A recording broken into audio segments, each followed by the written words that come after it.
Avvalambor assalomu alaykum aziz Shahboz Chorva.uz kanalining ashaddiy muxlislari. Bugun mana inshaalloh kunimizga 6-aprel, hafta kunimizga dushanba. Novvoslarimiz holatlari, yeyotgan yemlari, novvoslarimiz уже tayyor bo'lib qoldi.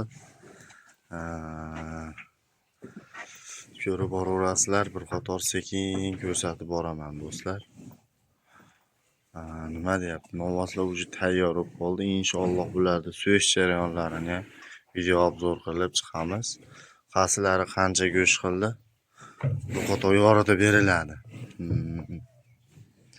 Hozir raps shiroti yeyapti. Kepay raps shiroti. Raps shiroti 2 kilo raps shirot, 1 kilo kepay yeyapti. Bu novvoslarga ozmi, ko'pmi? Kommentariyada o'z izohlarini qoldirib borasizlar. Bu videoda Farg'ona viloyati Toshloq tumani Zarkin shaharchasidan video obzor qilyapmiz. Bu kanalimizda ozgina pauza bo'ldi do'stlar. Inshaalloh yana xizmatda boshladik.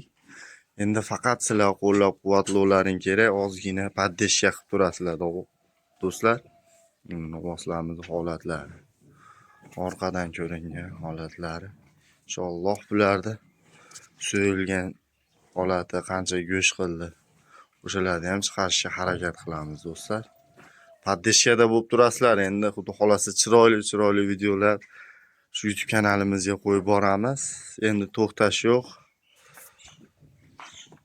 Faqat sizlar qo'llab-quvvatlab turaverasizlar jigarlar. Mana shu necha kilo go'sht qiladi deb o'ylaysizlar do'stlar? Kommentariyada bitta bosinglarchi. Ana holati. Hozir bo'yinchalarni ham bitta ko'rib turasizlar do'stlar. Mana shu holat. Mana shu novvosimiz necha kilo go'shini kommentariyada bang'alatib borasizlar do'stlar. Mana novvoslarimiz. Orqa holatlar. Bitta olib ko'rsataylik. Mana. Achishgacha bo'lib qoldi inshaalloh.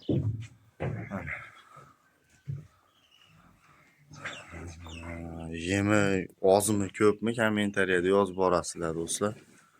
Mana bu qochalarimiz. Like bosganlarga shunaqa fermalardan qilish nasib qilsin ilohim do'stlar. Qo'llab-quvvatlab turaverasizlar. Bu qochamiz nima deyapti? Orqalaridan bitta ko'rsatib qiziqqanlarga do'stlar.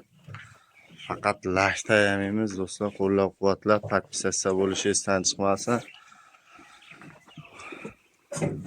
Sog' bo'linglar, salomat bo'linglar do'stlar. Hozir yemlarini ham bitta sizlarga ko'rsatishga harakat qilib beraman.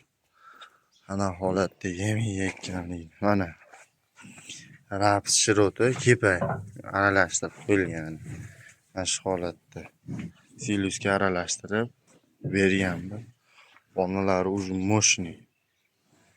Endi 9larda bitta suvini beramiz. Bo'ldi, bu novvoslar yotadi. Kech payt yana 6da yem, undan keyin bitta suv yotadi.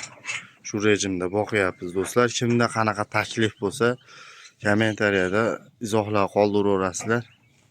Yon darajasida o'qib, amalda ham qilishga harakat qilamiz do'stlar. Sog' bo'linglar, salomat bo'linglar. Yaxshi kunda ko'rishaylik.